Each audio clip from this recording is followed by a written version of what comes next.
सो हाय दोस्तों, कैसे हैं आप सभी लोग। मेरे देवदत्त अग्रवाल। दोस्तों, मेरे पास एक ओप्पो का F9 है जो मीडियाटेक का हैंडसेट है, जो आप देख सकते हैं ऑन कंडीशन पे है।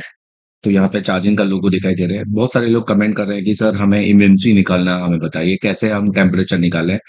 और जो लोग इंस्टीट्यूट नहीं आ सकते तो वो ऑनलाइन कोर्स ले सकते हैं, और जो इंस्टीट्यूट आना चाहें तो बिल्कुल इस महीने हमारी 28 तारीख को है। अभी भी आपके पास 3-4 दिन है एडमिशन करने के लिए, तो आप कर सकते हैं। दोस्तों, इस वीडियो में मैं आपको बताऊंगा कि किस तरीके से आप बिना सीपीयू को हार्म किए हुए आप एमएमसी को निकाल सकते हैं। आप देख सकते हैं यहाँ पर मेरा जो सीपीयू है वो मीडियाटेक का है, और वो भी रिवोल है। ऑलरेडी उसके अंदर भी आपको देख सकते हैं कि यूवी ग्लू किया हुआ है, मतलब इस पे वर्क हुआ है।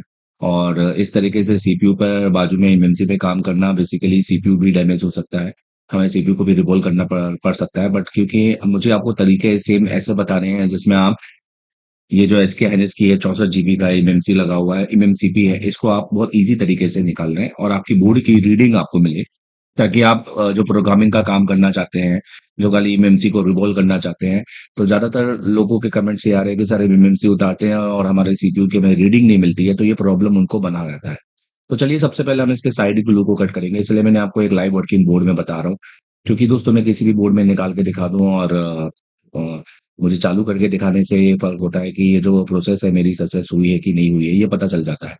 तो आप जैसे कि देख सकते हैं कि अभी मैंने साइड ग्लू को कट किया है। साइड ग्लू कट करने के लिए मैंने अपनी आपको जो हीट रखनी है वो आपको 250 से 300 के बीच में रखनी है, और जो एयर रखनी है वो 30 से 40 के बीच में रखनी है। आप कोई भी एसएमडी यूज कर सकते हैं। आप एसएमडी के लिए 8570W+ या कोई सा भी एसएमडी, फिलहाल मैं जो यूज कर रहा हूँ, मेरे पास क्विक की 8650 है। ठीक है। आप देख सकते हैं कि साइड ग्लू जो है, बेसिकली यहाँ पर मुझे धीरे धीरे इसको ऊपर से नीचे तक मुझे लाना पड़ रहा है। मतलब इसको कट करने का एक अच्छा तरीका होता है कि इसको ऊपर से नीचे चलाइए या नीचे से ऊपर, तो दोनों को इस तरह से। तो अभी थोड़ी सी स्पीड में मैं वीडियो चला रहा हूँ, तो इसलिए आपको लग रहा है। तो यहाँ पर मैं ऊपर से नीचे तक चला रहा हूँ। बस आपको सीपीयू और एमएमसी के बीच वाले पोर्शन पे ध्यान देना है, क्योंकि यहाँ पे जो ट्रैकें होती हैं, सरफेस लेयर होती है, वो कट सकती है। इसलिए आपने कोशिश करना है कि सिर्फ आपके जो ग्लू है उस पे ही चलाएं। आप उसको पूरा सरफेस पे नहीं चलाएं, तो आपको सरफेस पे खुद पता चल जाएगा जब आप इसको 2-3 बार प्रैक्टिस करेंगे। क्योंकि होता यही है कि जब वीडियो देखते हैं तो थोड़ा सा चीजें लंबी हो जाती हैं। यही अगर आप इंस्टीट्यूट आते तो आपके हाथों से करवाते हैं, और आपको एक दिन में ये चीजें बहुत मलाई मक्खन जैसी लगती हैं और बहुत नॉर्मल आपको लगती। तो चलिए, कोई नहीं। देखिए, हमने साइड ग्लू यहाँ पर कट करने की कोशिश की है, और कोई भी ट्रैक हमने कोशिश की है कि यहाँ पर हमारा डैमेज ना हो, क्योंकि ओप्पो के इस तरह के बोर्डों के अंदर ट्रैक बहुत जल्दी डैमेज होते हैं। आप आप जो पतरा है वो निकालो तो भी आपके ट्रैक बिल्कुल उखड़ जाते हैं। या फिर अगर हम बात करें यहाँ पर या फिर हम अगर बात करें यहाँ पर जो ट्रैक है हमारे, बेसिकली थोड़ा सा भी अगर उसपे हम स्क्रैपर चलाते हैं तो वो उसमें स्क्रैच आ जाते हैं।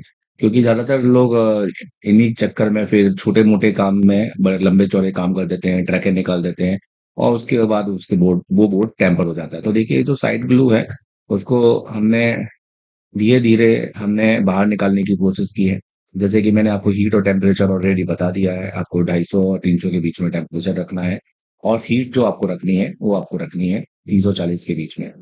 दोस्तों, यहाँ पर देखने वाली बात यह है कि कई बार ऐसा होता है कि एमएमसी निकालते समय हमारी एमएमसी भी डैमेज हो सकती है। अब हम एमएमसी को पूरी तरीके से बाहर करेंगे, तो उसके लिए मैंने सीपीयू पर एक उतरा हुआ केन जो होता है वो रख दिया है। तो ये इससे इम्पोर्टेंट है कि मेरे जो सीपीयू पे उसे हीट ना लगे। ठीक है। अब मैं जो अपनी हीट रखूंगा, वो अपनी हीट रखूंगा दोस्तों 350 से 380 के बीच में। आप कुछ भी यूज कर सकते हैं। और जो एयर रखूंगा वो अब मैं रखूंगा 50 से 70 के बीच में। तो अब आप देख सकते हैं कि मैंने सीपीयू के साइड बहुत ज्यादा इसमें जो पेस्ट है वो नहीं डाला है, क्योंकि मैं नहीं चाहता इस सीपीयू के साथ जाए। तो आपको पूरी तरीके से इस पर राउंड राउंड घुमाना पड़ेगा, और आपको धीरे धीरे इसको पंचर करना पड़ेगा। 2-3 बार आप अलग अलग जगह से पंचर करेंगे जो ब्लेड ने अंदर डाल के, तो इससे ये इसके अंदर का गैप बनता है, और ये जो वुड है टेम्पर होने से बचता है। और धीरे से ही अपने आप ही आईसी ऊपर उठती है। अगर आप पंचा वाली टेक्निक यूज नहीं करेंगे, आप सीधे उठाने की कोशिश करेंगे, तो आपका पैड निकलेगा ही निकलेगा। आपकी मेमसी भी डैमेज हो सकती है। तो बस आपको अपना एसएमडी पर का वो रखना है, और धीरे धीरे उसको हिलाते रहना है। तो आप देख सकते हैं कि हमारी एमएमसी बिल्कुल सही निकली है, और एमएमसी में एक भी हमने पैड निकाला नहीं है। चलिए आगे चलते हैं और आगे का प्रोसेस समझते हैं। तो चलिए अब हमारी एमएमसी सबसे पहले हम बोर्ड को क्लीन करेंगे। देखो दोस्तों, बोर्ड को क्लीन करना भी सबसे आपको ये सीखना होता है, क्योंकि मेन बोर्ड और होता है। अगर आप बोर्ड को क्लीन करते समय अगर अभी भी ट्रैक निकाल दें तो आपका जो छोटा सा काम है वो बहुत बड़ा हो जाता है। आप देख सकते हैं कि सबसे पहले मैं थोड़ा सा पीपीटी से एक बॉल बनाया है। बॉल बनाने से मैंने बड़े बड़े बॉलों को बाहर निकाल लिया है।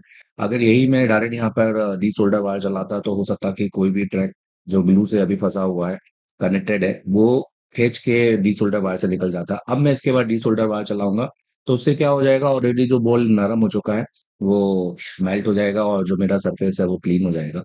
पर यहाँ पर आप देख सकते हैं कि अभी भी चारों तरफ में अच्छा ब्लैक पेस्टेड है, तो मुझे उसको निकालना है। आपको ये black pasted the solder wire से निकालने की बिल्कुल भी जरूरत नहीं है, क्योंकि अगर आप ऐसा करेंगे तो आपका जो पैड है वो निकल सकता है, या आपके आसपास के जो कंपोनेंट है जैसे कैपेसिटर और जो रजिस्टर होते हैं वो आपके बाहर हो सकते हैं। तो बस थोड़ा सा आपको पैड को बस ऊपर बॉल है उसको सरफेस को प्लेन रखना है, ताकि आप जब उस पर स्क्रैपर चलाएं तो वो आपका नॉर्मल तरीके से चले। अब मैं जो स्क्रैपर यूज करने वाला हूँ वो मैं आपको बताता हूँ। वेट। ओके।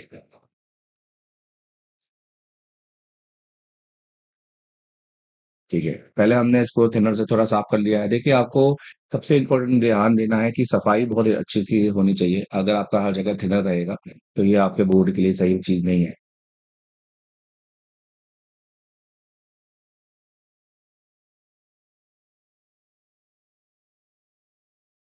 यहाँ पर आपको दिखाना चाहते हैं कि जो बोर्ड की रीडिंग कितनी है, क्योंकि इससे हमें पता चलेगा कि हमारे फोन बोर्ड का रीडिंग ऐसा तो नहीं है कि जो सीपीयू है हमारा फोन है वो पूरी तरह से जीरो जीरो हो चुका है या शॉर्ट हो चुका है।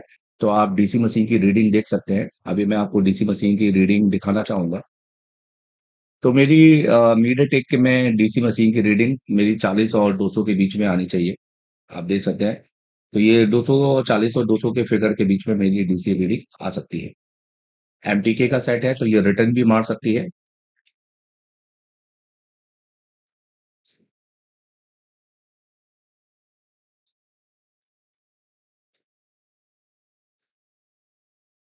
तो अभी आप देखिए, तो ये देखिए 51 पे जाके स्टक हो गया है, जो कि बिल्कुल सही है। तो इसका मतलब मेरा फोन अभी पोर्ट बनाएगा और मेरी जो रीडिंग है वो बिल्कुल ओके है। तो आप देख सकते हैं कि हमने जो एमएमसी उतारा है वो बिल्कुल सही उतारा है, और हमारे बोर्ड को या हमारे सीपीयू को अभी कोई भी प्रॉब्लम नहीं हुई है। दोस्तों, मैं चाहूंगा कि आप भी यही काम सीखें, और ये काम कोई बहुत बड़ा काम नहीं है, बहुत हवा काम नहीं है। बस इसको प्रोफेशनल तरीके से सीखना होता है। आप देख सकते हैं कि ज्यादातर जो ग्लू है वो एमएमसी आईसी के ऊपर लगा हुआ है। अब हमें इसको बहुत सही अच्छे तरीके से क्लीन करना पड़ेगा, क्योंकि अगर हम इसको अच्छे तरह से क्लीन नहीं करेंगे तो होगा यही कि बेसिकली इस आईसी के पैड अगर निकल जाएंगे तो एमएमसी पूरी खराब हो जाएगी। आपको इसको एमएमसी चेंज प्रोसेस में डालना पड़ेगा, जिसमें आपका घाटा है, क्योंकि एक एमएमसी 600 से 700 800 900 हजार रुपए की भी हो सकती है। और इसमें आपका बेसिकली जबरदस्ती का पैसा आपका लगेगा, क्योंकि अभी तो आपकी खाली स्किल लग रही है, फिर आपको पैसा भी इसमें यूज करना पड़ेगा। अब आप अगर आप एमएमसी का कोर्स करना चाहते हैं तो आप बिल्कुल आइए ईसा टेलीकॉम, और ऑनलाइन आप इसको एमएमसी का कोर्स कर सकते हैं, जिसके अंदर आप इजी जेटेक यूएफआई और फ्लैश 64 तीनों चीज अपने शॉप में बैठकर पढ़ सकते हैं। उसके लिए आप नीचे दी लिंक पे हमारे एप्लीकेशन को इंस्टॉल कर सकते हैं। आप देख सकते हैं कि मैंने जो हीट रखी है वो 250 से 300 के बीच में रखी है, जो एयर रखी है वो 30 से 40 में रखी है। और जिस तरीके से मैं आपको दिखा रहा हूँ, आपको एक जो ब्लेड यूज कर रहे हैं, जिस तरह से मैं जो ब्लेड यूज कर रहा हूँ, स्क्रैपर जो यूज कर रहा हूँ, उसको मैंने थोड़ा सा ऑलरेडी मॉडिफाई किया हुआ है। मॉडिफाई मतलब इसको थोड़ा सा मैंने जो हमारे अलग से मैंने घिस लिया है, ताकि इसके जो पैनापन है वो खत्म हो जाए।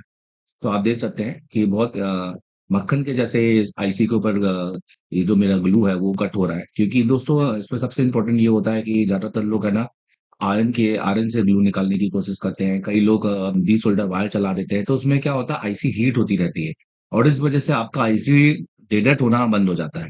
मतलब आपका आईसी डैमेज हो जाएगा। अभी आप इसको यूएफआई में लगाओगे, जेटेक में लगाओगे तो ये आपका काम ही नहीं करेगा।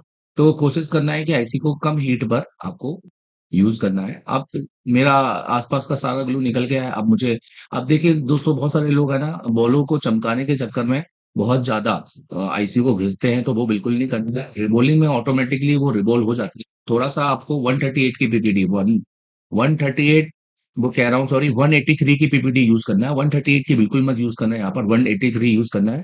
और थोड़ा थोड़ा आपको इस तरह से ऊपर नीचे कर लेना है। जैसे मैंने बहुत कम किया, अगर मैं ज्यादा खींचने की कोशिश करूंगा तो मेरा पैड भी चल सकता है, जिस वजह से बेसिकली इस आईसी को भी प्रॉब्लम हो सकती है। आइए चलिए दोस्तों नेक्स्ट स्टेप में, तो चलिए नेक्स्ट स्टेप में चलते हैं हम। अब आईसी को हम सबसे पहले रिवॉल्व कर लेते हैं। और देखिए मैं जो पीपीटी यूज कर रहा हूँ मैं आपको दिखा रहा हूँ 183 का। ठीक है, ये पीपीटी मैं यूज कर रहा हूँ। तो आप अच्छी कोई भी कंपनी का पीपीटी यूज कर सकते हैं। पीपीटी का भी एक अच्छा आपका बहुत बड़ा रोल है। अगर आप सस्ती पीपीटी यूज करेंगे तो इससे आपका काम होगा नहीं, आपको एक अच्छी कंपनी की पीपीटी यूज करनी पड़ेगी। तो दोस्तों मुझे इसको रिवॉल्व करने के लिए एमएमसी की स्टेंसिल चाहिए होगी। आप देख सकते हैं BJ254 है। BJ254 एमएमसी और एमएमसीपी, मतलब ये बेसिकली देखा जाए तो सिर्फ एमएमसीपी के अंदर आता है और यूएफएस के अंदर आता है। और ये हमारा DDR4 और DDR4X दोनों हो सकता है। तो जैसे कि मैंने बताया कि ये एमएमसी और यूएफएस दोनों में आता है। अगर एमएमसी में आया दोस्तों तो ये एमएमसीपी में आया तो ये DDR4 होता है, और एमएम और यूएफएस के अंदर आया तो ये DDR4X होता है। ठीक है, इसके अंदर रैम होता है और इसके अंदर आपका रोम भी होता है। तो आपको इसको बहुत संभल के बचाने की जरूरत है। तो चलिए इसको सबसे पहले इसको रिबॉलिंग करते हैं। इसको आप देख सकते हैं कि मैंने सबसे इम्पोर्टेंट है, आपके दिमाग में सबसे पहला जो डाउट चल रहा होगा कि क्या हमारे जो पैड ग्रे है क्या हमें उसको सिल्वर करना है। बिल्कुल नहीं दोस्तों, अगर आप उसको सिल्वर करने के चक्कर में उसको इतना घिस देंगे कि वो आपका आईसी डैमेज हो जाएगा। आपको बस अपने पीपीडी को अच्छे से आपको थोड़ा सा कपड़े में दबा के आपको उसके अंदर का जो गीलापन है, जो आपको वो बस आपको हटा लेना है। हल्का सा वो जब सूखा हो जाए तो उसको आप इजीली तरीके से लगाएंगे। तो हीट मैंने रखी है वो मैंने 330 रखी है, और एयर मैंने 30 और 40 के बीच में रखी है। तो आप देख सकते हैं कि मेरी आईसी बहुत अच्छे से फर्स्ट टाइम में अच्छे से रिवॉल्व हुई है। अगर कुछ एक आध दो पैड नहीं भी हुआ होगा तो मैं उसको अलग से बना लूंगा। अब यहाँ पर आप ये जो इम्पोर्टेंट पार्ट है ये है इसके ऊपर का पेस्ट। पेस्ट लगाकर आपको जरूर हीट देना है। अगर आप डायरेक्ट स्टेंसिल उठा लेंगे तो बहुत सारे बॉल्स आपके स्टेंसिल में चिपक जाएंगे। तो आपको स्टेंसिल के साथ उसको पेस्ट देकर जरूर हीट देना है, ताकि आपके जो बॉल स्टेंसिल में ना चुके और वो आपके स्टेंसिल से अलग होकर आपके आईसी के ऊपर जाकर अच्छे से बैठे। तो आप देख सकते हैं कि मेरी आईसी काफी हद तक रिवॉल्व हुई है, बट मेरे जो बॉल्स हैं थोड़े से आप देख सकते हैं कि अपनी जगह पे नहीं है। तो उसके लिए हम फिर से उस पर पेस्ट लगाएंगे और उसको साइड से रीहीट करेंगे। इससे ये होगा कि ये बॉल अपनी सारी जगह पर ले लेंगे और अब इन सब का जो शेप है वो बराबर आ जाएगा। दोस्तों ये बहुत ज्यादा आसान काम है, बहुत ही ज्यादा। बस इसको शुरुआत करने की दौर एक देर है। और गलती आप लोग की ये होती है कि आप लोग एक गलत जगह जाकर शुरुआत करते हैं, कम फीस में या ज्यादा कंफर्ट जोन में, या आपको अपने घर के आसपास घूरते हैं या दिल्ली जैसे शहरों में। तो आप वहां पर जाकर फिर ये काम नहीं कर सीख पाते, तो आप फिर डिमोटिवेट हो जाते हैं, और इस वजह से फिर आप के दिमाग में आ जाता है कि ये काम, या तो आपके दिमाग में इस तरह से डाला जाता है कि काम में तो बहुत 5 से 10 साल लगते हैं। क्योंकि दोस्तों जिस तरह का आपका टीचर होगा और जिस तरह की वो बातें करेगा वही उसी तरह का मोटिवेशन आपको मिलेगा। अगर आपसे टीचर ये कह रहा है कि आपको तो भैया 5 साल लग जाएंगे काम करने में, 10 साल लग जाएंगे, मुझे इतना टाइम लगा, तो आप वो चीज मानोगे। अगर आपका टीचर कह रहा है ये तो बहुत बड़ा काम है, इसमें थोड़ा प्रैक्टिस लगती है, बहुत ज्यादा प्रैक्टिस लगती है, आपसे काम धीरे धीरे होगा, तो आप यही मान लो कि धीरे धीरे होगा। और दोस्तों हमारा ये मानना है कि हमें तो आपको 8 महीने में उस जैसा टीचर बनाना है जो आपसे ये बातें कह रहा है। क्योंकि हम बेसिकली 3 महीने में टेक्नीशियन और 8 महीने में टीचर बनाने में बिलीव करते हैं। बट दोनों तरफ से मेहनत होनी चाहिए। अगर आप यहाँ पर ऐसा नहीं है दोस्तों कि कोई गन्ने की मशीन नहीं कि हमने गन्ना डाला और जूस निकल आया। बट कहने का मतलब है गन्ने के अंदर भी जूस होना बहुत ज्यादा इंपॉर्टेंट है, आपकी भी मेहनत होना बहुत ज्यादा इंपॉर्टेंट है। अब जो एक बॉल आप देख सकते हैं कि इसको फिर से मैं रीहीट कर रहा हूँ, और ताकि सारे बॉल्स अपनी शेप पर आए वापस। ये देखिए, ओके। तो इसमें बेसिकली एक बॉल नहीं होगा, जो कि मैं एक बॉल के लिए मैंने यह स्टेंसिल फिर से लगाया। मैं चाहता इसको अलग से बना सकता था, पर इसमें कोई दिक्कत नहीं है। हम उस बॉल को क्योंकि वो स्टेंसिल में ही चिपका होगा, जैसे कि मैंने बताया कि प्रॉपर अगर अपन वो नहीं करेंगे तो ये होगा। पर दोस्तों एक दो बॉल के लिए हमें कोई दिक्कत नहीं है, ऐसा होता है। और इसको बेसिकली अच्छा है दोबारा रिबॉल पूरी तरीके से करने से।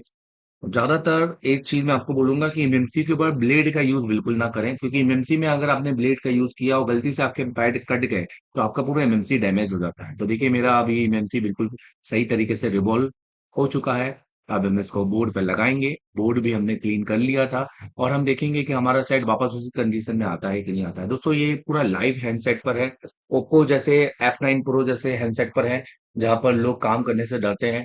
और जबकि इसमें तो बगल में सीपीयू पे भी ऑलरेडी काम हुआ है, तो सीपीयू भी डैमेज हो सकता है, बोर्ड फिर से डैमेज आपका बंद हो सकता है। बट यही मैं आपको दिखाने की कोशिश कर रहा हूँ कि यार ये काम बहुत इजी है, और बस थोड़ा सा एक सही प्रैक्टिस, सही ट्रिक और एक एक्सपीरियंस बंदे से पढ़ना होता है बस।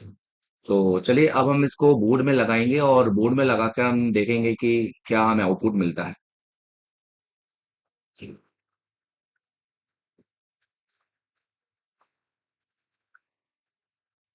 तो एमएमसी आप देख सकते हैं कि काफी अच्छी रिवॉल्व हुई है।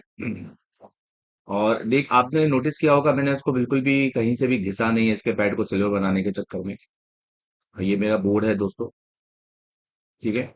यहाँ पर मैं आपको दिखाना चाहता हूँ व्यू के साथ, कैमरे के व्यू के साथ। तो ये मेरी इमेंसी है जो मैंने रिवॉल्व की है,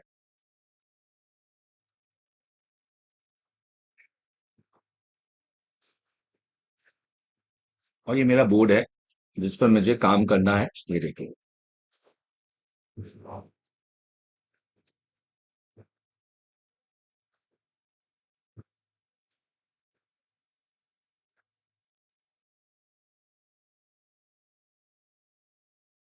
तो चलिए अब हम एमएमसी को बिठा देते हैं ऑन बोर्ड, और आप देख सकते हैं मैंने बेसिकली एमएमसी को इसके ऊपर रखा हुआ है, ठीक है,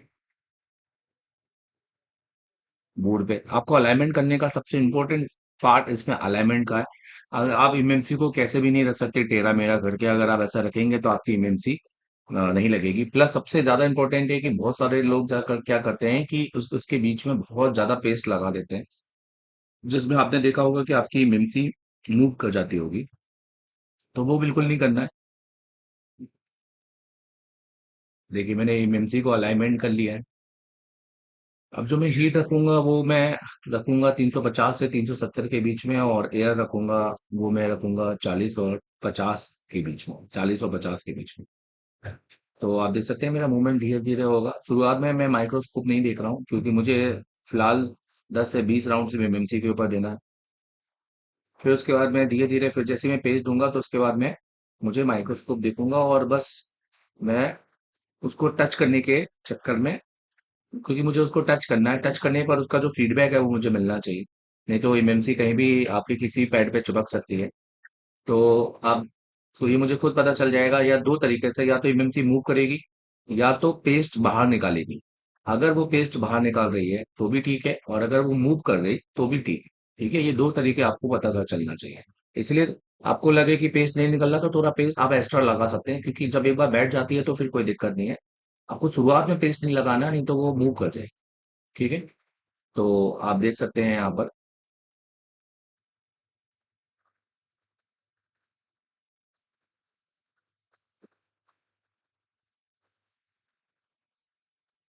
प्रॉपर तरीके से इमएमसी पर आपको, हाँ, हाथ का मूवमेंट रखना है। तो मैंने थोड़ा सा और इसमें पेस्ट एंड डाला हुआ है।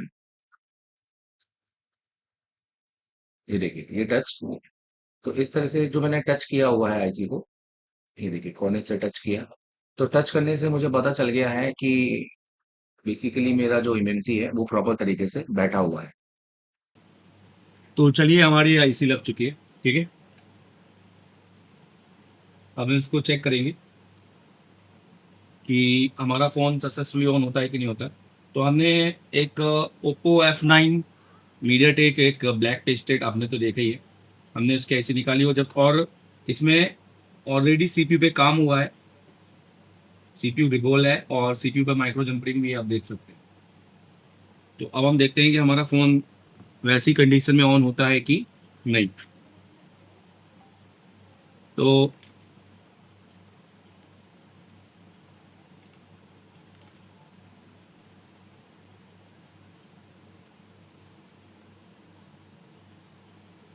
ठीक है,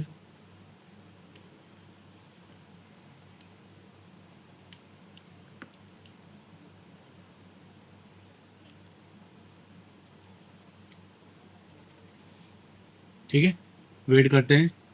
ये हमारा, इसका मैं आपको एमएमसी का किस तरह से अगर हेल्थ बनाना है या अगर आपको सीखना है इसकी एमएमसी कैसे चेंज होती है, तो आप इसका वीडियो के लिए यही चैनल को सब्सक्राइब करना, क्योंकि मैं इसको 1 दिन में 2 दिन के अंदर डालने वाला हूँ। अब हम देखते हैं इसका हमें रिजल्ट क्या मिलता है एमएमसी लगाने के बाद। तो देखिए हमारा रिजल्ट बिल्कुल सक्सेसफुल रहा है, लगने के बाद भी सेम वही है। ठीक है, मतलब हमारा फ़ोन चालू हो गया है। अब मैं आपको इसका फिर से एक बार एमएमसी उतार के दिखाता हूँ, ताकि ये ना हो कि ये सिर्फ इसलिए कि छोटी सोच कि इस टाइम पे फ़ोन कट कर दिया, ये कर दिया। मैं आपको दिखाता हूँ इसका एमएमसी। इसका एमएमसी ऑलरेडी रिबॉल कंडीशन में होगा ये। ठीक है,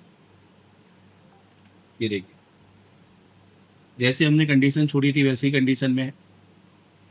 तो आई होप कि आपको ये वीडियो समझ में आया और इससे आप अपने सेट पर एमएमसी और आईसी लगा सके। और अगर आपको नहीं आ रहा है समझ में, तो आप हमें कॉल कर सकते हैं। हमारा नंबर 7000731192। आपको एमडी सर से बात करनी होगी। भारत के सबसे बड़े मोबाइल ट्रेनिंग इंस्टीट्यूट में भारत ही नहीं नेपाल से भी बच्चे पढ़ने आते हैं। अगर आप नेपाल से हैं और मोबाइल रिपेयरिंग फील्ड में एक शानदार टेक्नीशियन बनना चाहते हैं, हम आपको सिर्फ टेक्नीशियन नहीं बनाएंगे, हम आपको टीचर बनाएंगे। महीने के 10-20 हजार नहीं, महीने के 1 से 2 लाख तक कमाइए। हम आपको सिखाएंगे। तीसरे दिन से लाइफ पावर ट्रेनिंग, चौथे दिन लाइफ सर्विस, पूरी गारंटी के साथ ब्लैक पेटेड आईसी पर काम करना सीखिए। 10 साल से ज्यादा अनुभव वाले देवरत्न सर के साथ circuit fault finding, IC modification के एडवांस टेक्निक्स, माइक्रो जंपरिंग में महारत हासिल करें। स्कीमेटिक के बिना advance network training, dead boot sequence का पूरा ज्ञान, पावर आईसी डेटा शीट का संपूर्ण ज्ञान, ईएमएमसी डेटा शीट में महारत, बेसिक से एडवांस सॉफ्टवेयर का काम, मोबाइल अनलॉकिंग के सारे तरीके, फुल फ्लैशिंग की टेक्निक्स, ड्राइवर इंस्टॉलेशन में महारत, ईएमएमसी सेक्शन का पूरा ट्रेनिंग, ईएमएमसी प्रोग्रामिंग सीखिए, ईएमएमसी चेंज प्रोसेस का step by step guide, eMMC health repair techniques, CPU change process में महारत, यूएफएस प्रोग्रामिंग का पूरा कोर्स, यूएफएस चेंज प्रोसेस सीखिए। हम आपको 3 बॉक्स यूएफआई, इजी जेटैग और फ्लैश 64 बॉक्स से ईएमएमसी का काम सिखाएंगे। मोबाइल में जितने भी सेक्शन होते हैं उन सभी का शानदार सॉल्यूशन देंगे।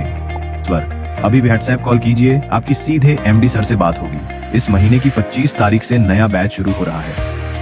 1 महीने का सफर एशिया टेलीकॉम के साथ, free hostel, free mess, free working board, free tools और 11 महीने का लाइव वीडियो सपोर्ट ऐप भी मिलेगा। नई जिंदगी की शुरुआत कीजिए, आज ही संपर्क कीजिए। हेलो, हाय दोस्तों, अगर आईसी लगाना नहीं आती है और बोर्ड पे काम नहीं आता है तो पहले तो ऑफलाइन आओ एशिया टेलीकॉम में। अभी कॉल करो एमडी सर को और ये सारी डिटेलिंग क्लास में सीखो, मजा आएगा। और आपको हम बनाएंगे सीपीयू मास्टर गारंटी से। 14 दिन में सीपीयू एमएमसी पावर सब निकाल के लगा के बैठोगे और डेली करोगे। उसके बाद डेली, बाकी इंस्टीट्यूट जैसा नहीं कि खाली सिर्फ टीचर की शक्ल देखोगे या टीचर को काम करते हुए देखोगे, डेली करोगे। ठीक है, और अगर आईसी निकालते लगाते आती है तो भैया ये सारी पूरी क्लासेस आप देख सकते हो अपनी शॉप पर बैठकर, अपनी दुकान पर बैठकर, कभी भी कहीं पर भी, हिमालय पे बैठना है या कहीं पे बैठना है, आप देख सकते हो। एक नहीं 11 अगले महीने तक की, पुराने महीनों तक की और 11 अगले महीनों की अपडेट, कि अगले मैं 11वें महीने में क्या अपडेट पढ़ा रहा हूँ। उसके लिए ऑनलाइन एप्लीकेशन है, अपडेट कर लो, डाउनलोड हमारा मोबाइल ऐप, और उसके लिए अगला वीडियो देखो कैसे ऐप डाउनलोड करना है। और अगर आईसी लगाना नहीं आती है तो अभी ज्वाइन करो, कॉल करो एशिया टेलीकॉम, और ऐसे सोल्यूशन दूंगा कि दिमाग हिल जाएगा। और टेक्नीशियन से टीचर बनाऊंगा, एक दिल्ली में तुम्हारा भी छोटा इंस्टीट्यूट खुलवाऊंगा। समझ में आ रहा है मेरी बात? ठीक है, ऐसा ही नहीं है, 10 साल से ऊपर का एक्सपीरियंस है, कोर स्टडी का एक्सपीरियंस है, टीचिंग का एक्सपीरियंस है, कोई दुकान पे बैठने वाला एक्सपीरियंस नहीं है। Thank you very much.